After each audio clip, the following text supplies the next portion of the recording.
Well, good morning and welcome. I'm Henry Collins, a member of the board at the Unitarian Universalist Church in Reston. And I don't know about you, but about this time of year, I feel a little bit spooked, maybe because of what we see here. In fact, I get this feeling that sometimes I'm being watched. I don't know if you ever get that feeling. Actually, I think we are. We can say hi to the folks on Zoom. If you can wave at the camera right over there. Great. Okay, excellent. So now we're all here. So whether you are on Zoom or here in this church sanctuary, we are so glad you are with us this morning. No matter how old or how young you are, wherever you are on your spiritual journey, however you identify, and whomever you love, know that you are welcome here. I do have several announcements I'd like to share with you this morning. Please join us after the service for our all ages activities. The theme is Life, Death, and Halloween. Certainly a natural joining, I think. With the help of some guests, we will learn about community resources that will enable us to navigate death, aging, and end-of-life issues. For our children and teens, we will have Halloween activities. Please join us in dispelling the things that scare us. Also, UUCR will be holding a newcomer orientation on Saturday, November 2nd at 9:30 a.m. Whether you are brand new or newish to UUCR, this is the event to attend if you have questions about Unitarian Universalism or UUCR in particular. This informative event will be hosted by Reverend Aileen and UUCR leaders. Breakfast, snacks, and lunch will be provided, and childcare will be available if requested in advance. Please RSVP by October 28th, which is coming right up, by contacting Membership Chair Kathy Delianis, who is back there in the back. Also, please submit your announcements for next week's e-blast to Harry, our office manager, by Tuesday, and please keep it brief, no more than 100 words. Feel free to send along a picture or a logo, and let us know how long you would like your announcement to run. If you have any questions, just let Harry know. Finally, please remember to buy raffle tickets for the blanket drawing, which will be happening at the auction. And also you can buy your 50/50 tickets, which will be awarded at the auction itself. And don't forget the auction. Please send in your excellent things that you are willing to donate for sale, your services, your meals and other kinds of things, excursions. It's a wonderful gathering that we will have for the auction, and so please remember to go to the website and put in your offerings. Now let us center ourselves for worship. Please take some deep, quieting breaths with me,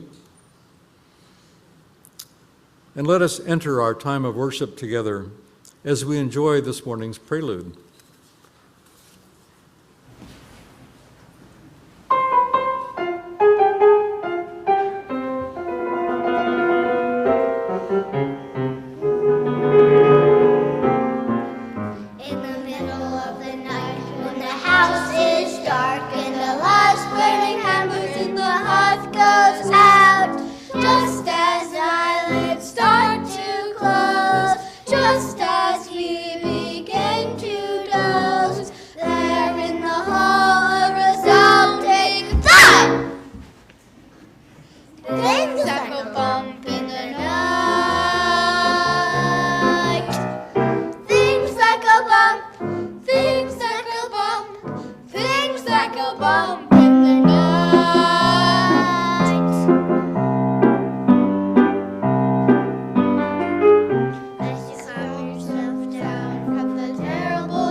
Good morning and welcome. I'm Reverend Aileen Fitzke, and it is my honor to serve this congregation as its minister. Our opening words this morning are by Joanna Ebenstein from her book, Memento Mori. Learning about what frightens us, or safely exposing ourselves to those things, can help us overcome fear. Researchers have also found that those who possess what they term morbid curiosity, a motivation to learn about death and other threatening phenomena, enjoy greater resistance, resilience, a certain characteristic that allows them to thrive during uncertain or difficult times. All of these findings point to a compelling truism. Although we cannot change the fact that we are going to die, we can, with the right tools, change the fact about how we feel about it.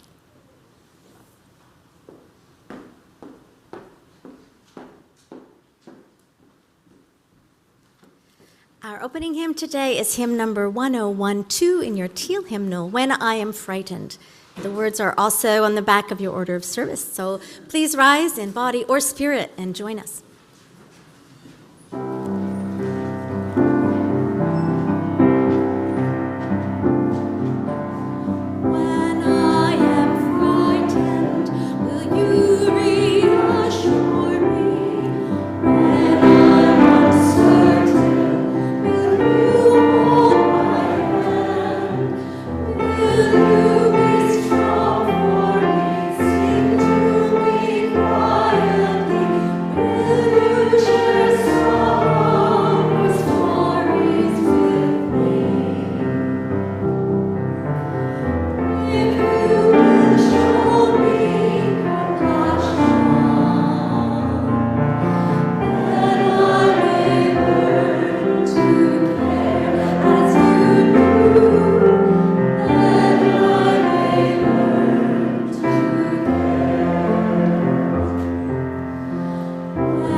Welcome to this common sacred space.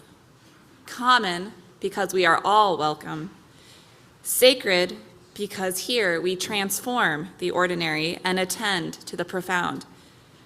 We carry with us our regrets, doubts, fears, stories, laughter. May they inspire our worship. Above all, may we each meet what we need most to find on this day in this common space.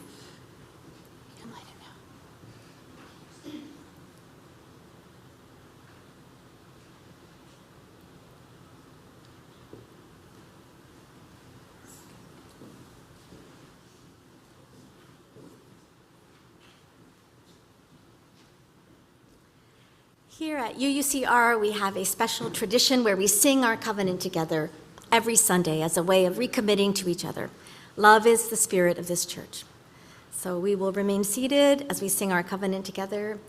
And if you are here today for the first time, we invite you to accept this song as our blessing to you.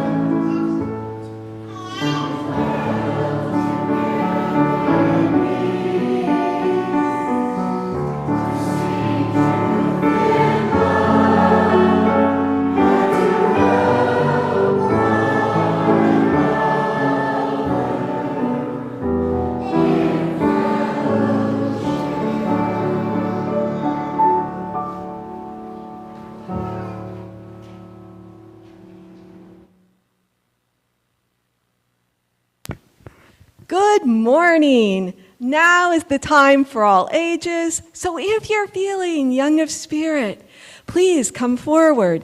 We have room on the floor.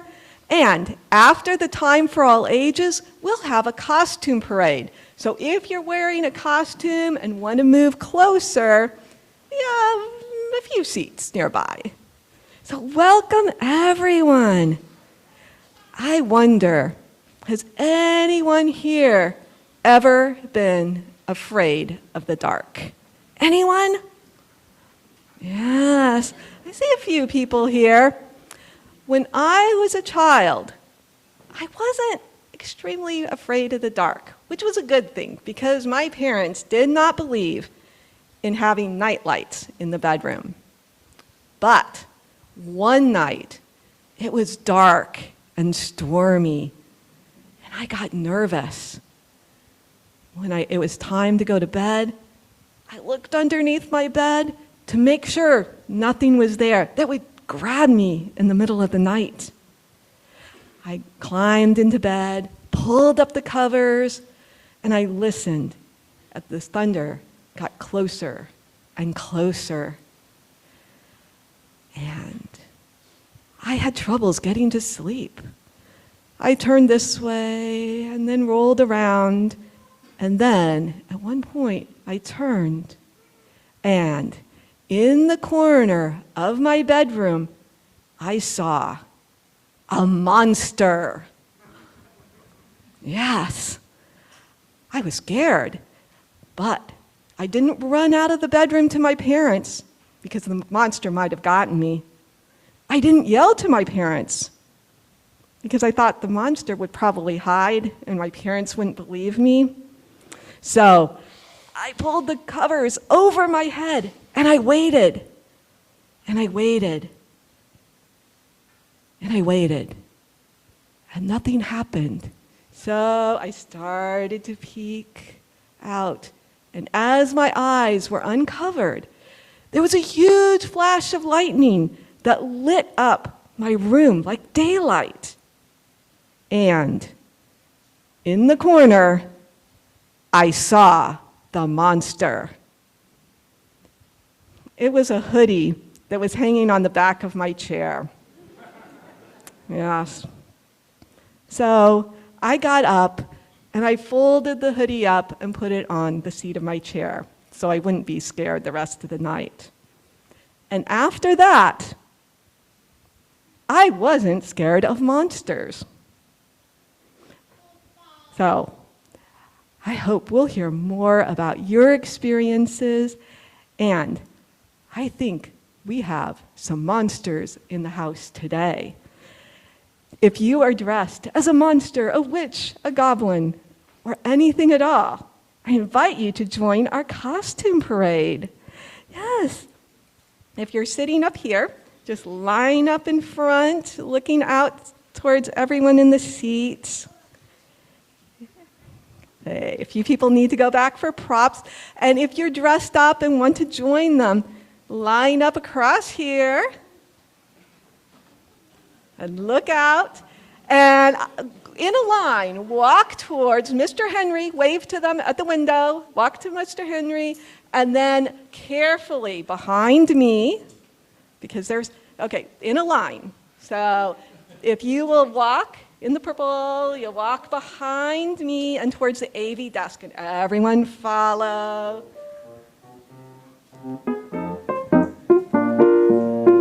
And then back, okay.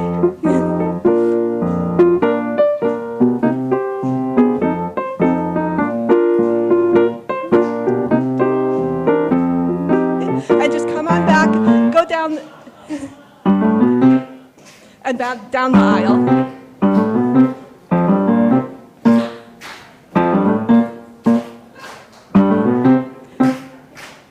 And then line up again.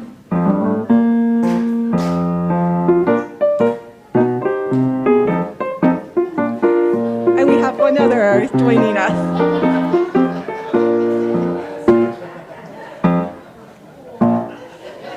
Thank you, and let's give everyone a hand for joining us.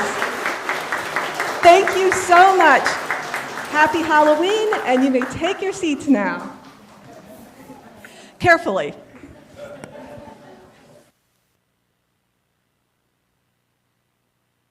Children's choir to stay and come back up on the dais, please. Okay, so the children's choir are going to lead you in a special song that we're all going to sing together. So get your hands ready, because this song has motions. So we're going to do the motions, and I think it doesn't require much else explanation. So are you ready? Are you guys ready? Here we go. The other day, I saw a witch. The scariest witch that you ever did see. The witch on the broom, and the broom in the sky, and the broomstick flew all around, and the broomstick flew all around. Maybe we should just practice. So it's gonna go. The witch on the broom, and the broom in the sky, and then we're gonna ride our brooms around, and the broomstick flew all around, and the broomstick flew all around. Okay, are you ready? And on that witch, there was a hat, the pointiest hat, that you ever did see. The hat on the witch, and the witch on the broom, and the broom in the sky, and the broomstick flew all around, and the broomstick flew all around. And on that hat, there was a web, the stickiest web, that you ever did see. Here we go. The web on the hat, and the hat on the witch, and the witch on the broom, and the broom in the sky, and the broomstick flew all around, and the broomstick flew all around. And on that web, there was a spider, the hairiest spider, that you ever did see. The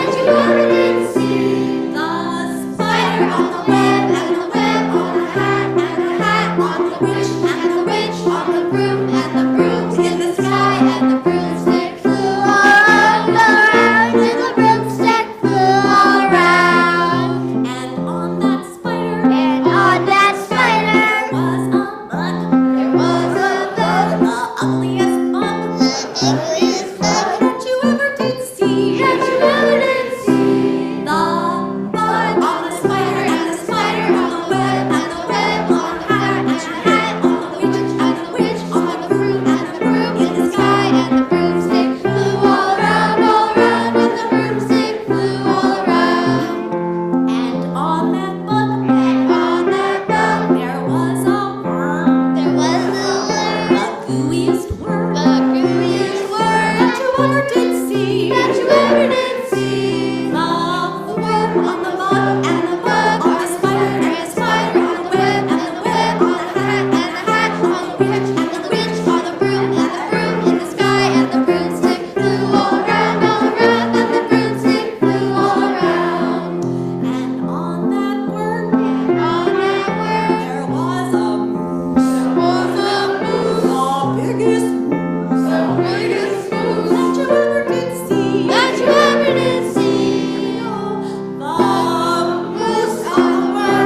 Well, that was fun. So now is the time in the service when we share our joys and concerns so that no one ever has to hold them alone. If you are joining us remotely this morning, you may wish to light a real or virtual candle wherever you are to mark what is in your heart. As members of the in-person congregation, place stones in the water here in the sanctuary. If those of you at home would like to share what's on your heart today, please put it in the congregational chat on the screen, and please write to all attendees. And please remember that what you share will be public. All those at home may then read each other's joys and concerns shared in the chat and enter into your own time of reflection and prayer, while we in the congregation put stones in the water for our joys and concerns. I invite you forward if you would like.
Let us be one in prayer and meditation. Spirit of life and love that so faithfully animates our creation, We are grateful for this community that is with us in times of both joy and sorrow. We hold in our hearts this morning all who are facing any hardship or difficulty, those who are grieving or facing illness or disability in themselves, their friends, or their loved ones. In particular, this morning, we hold in our hearts and prayers all those victims of war and violence. For them, we light this candle.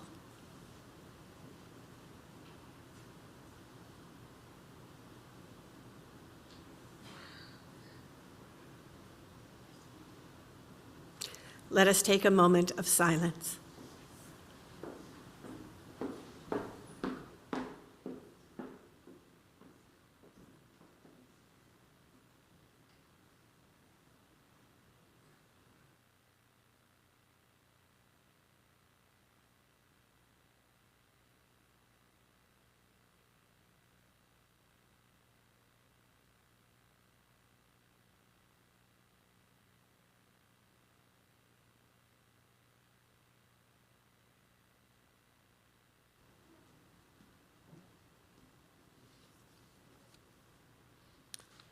As a self-funded church, the UCR relies on the generosity of its members and friends to fund daily operations and to ensure that the church and its resources are here for us and others, now and in the future. Pledges support our worship and music programs, our religious education program, programs for members and friends, community outreach, and connections to Unitarian Universalism. We now invite you to support the work of UU Reston by making your donation to the collection plate if you are here in the sanctuary, or at the link on the slide and in the chat box. Thank you for your generosity and support of our beloved spiritual home.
I have been walking around the stores lately and have been confronted with death.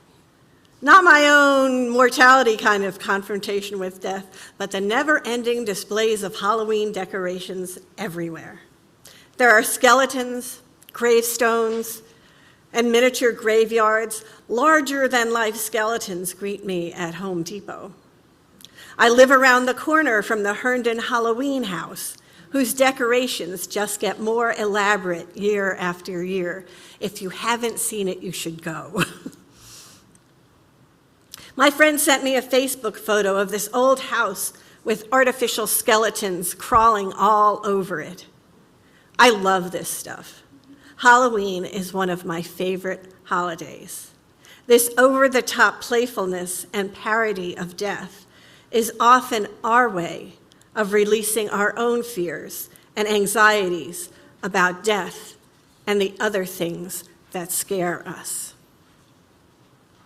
In the Central American tradition of Dios de los Muertos, or Days of the dead are celebrated year after year with festivals that honor their lives, as well as giving people a chance to dance with death as a way of dispelling their fear of it. Too often in our culture, however, when it is not Halloween, we keep death hidden. Until relatively recently, most deaths happened in the home, with family and friends in attendance, and women performing the death ritual of preparing the body for burial. Religious traditions have created rituals around death to offer a way of looking at it that might offer solace. The promise of immortality in the afterlife in the Christian tradition softens the blow of death and the loss of a loved one in the thought that they might be enjoying something beyond death. In the Tibetan Book of Living and Dying, the death rituals included prayers that walked the deceased through their first days in their path toward either reincarnation or moving beyond the cycle of reincarnation. These death rituals, beliefs, and practices still bring solace to those in grief of those who are no longer with us. And something has changed over the years, however, in our relationship to death. We have sanitized, institutionalized, and rendered death mostly invisible. And death rituals are sometimes foregone due to lack of time or convenience or the belief that they are no longer necessary. So grief becomes personalized and private. The miracles of modern medicine have often given us reassurance that death might be postponed, possibly endlessly. For some in our contemporary times who have eschewed religious practices and traditions, but nevertheless want to somehow grasp eternity, and who believe the exponential progress of human ingenuity, believe that we might someday live forever, either physically or as some computer-human hybrid. We live in a culture that values youth above all, at least the aesthetics that values youth, if not actually youth themselves.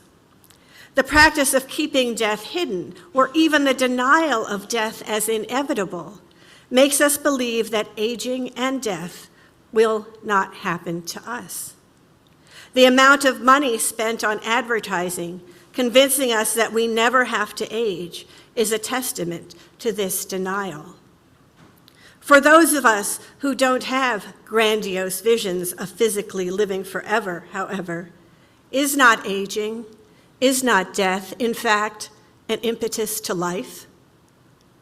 Martin Heidegger once wrote, "If I take death into my life, acknowledge it, and face it squarely, I will free myself from the anxiety of death and the pettiness of life, and only then will I be free to become myself."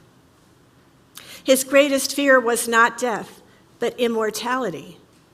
If we acknowledge aging and death as inevitable, we learn how to live and love better and more fully. There is a cartoon in which a busy man is sitting at his computer. The Grim Reaper walks in, the man looks up, And he says, "Thank goodness you're here. I can't accomplish anything unless I have a deadline." I know it's an odd question, but what wouldn't we do if we knew we would live forever? I was 52 years old when I decided to go to divinity school. I was at a stage in my life when I finally felt like I was ready to take on this profession. I knew I wouldn't have been ready or even able at an earlier stage in my life. I had finally grown into the possibility. Mary Pfeiffer writes in her book, Women Rowing North, "As we age," she writes, "we require fresh visions, better navigational skills, and new paradigms for facing and framing our experiences. When we limit our belief in our own potential to grow, we also limit our incentive to grow." And she doesn't necessarily mean to do more or to be more, but to be more intentional in our choices as we acknowledge our finite lives. If we do it intentionally, our elder years can become some of the most generative in our lives. We hear stereotypes of aging that lead us to believe that all aging is about decline, and some of it is, but it's also about generativity, slowing down, being more intentional, having to connect in new ways with others, and being able to let go of things, being able to let go of material possessions. We each decide what aging means for us. Bill Thomas, an expert on aging, wrote in his book, Second Wind, about how the inability to recall things as we age. It is because, and this I found really interesting, we use more of our brains as we age. People, he writes in his book, Second Wind, people call them senior moments, but really it's more like mind expansion. As we age, we use more of our brains, which help us see general patterns more clearly, but may make it difficult to retrieve particular words. I have a friend my age who recently retired. She has a bucket list of the things she wants to do before she dies. And she said, "I already know I won't be able to do it all. I need to save some things for my next life." At any age, knowing our finitude enables us to savor each moment, and understanding each stage of our lives enables us to live more intentionally and fully within them. The great spiritual teacher Ram Dass wrote, "Accepting the natural unfolding of the life of your body, that's different from feeling young or old." There will always be unknowns. There will always be uncertainties. Sometimes we just have to live with the mystery and allow time for love and joy.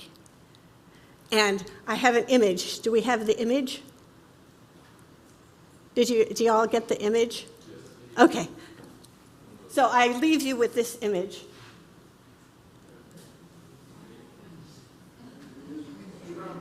Drum roll, please. Do we have it? Oh. Once we were young and beautiful. Now we're just beautiful. Amen and blessed be.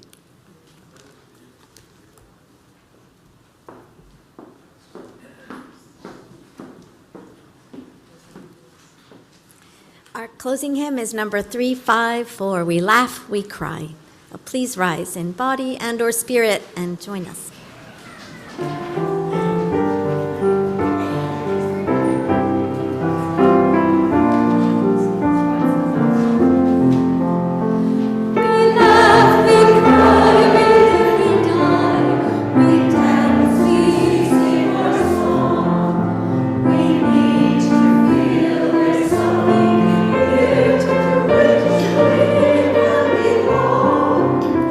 We need to feel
May we all find joy and meaning in life and death.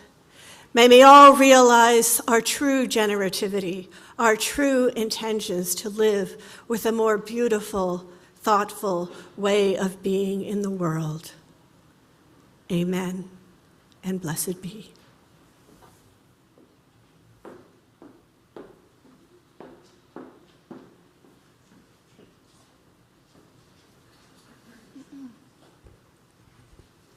We now extinguish this flame.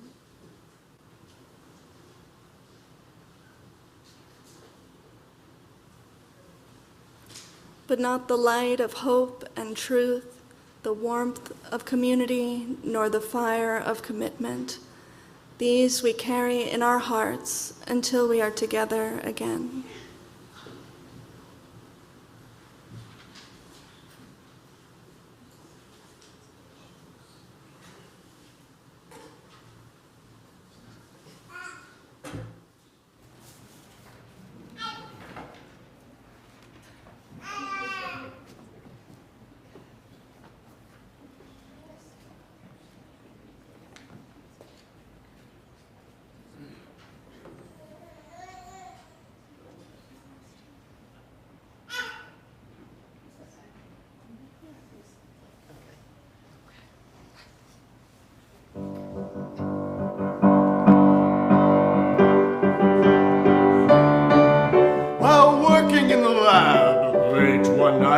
My eyes beheld an eerie sight, for one the monster on the slab he rise, and suddenly, to my surprise, he did the monster mash.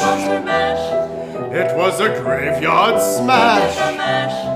It caught on in a flash. He did the monster mash. From my laboratory in the castle east to the master bedrooms where the vampires feast. The ghouls all came from their humble abodes to get a jolt from my electrodes.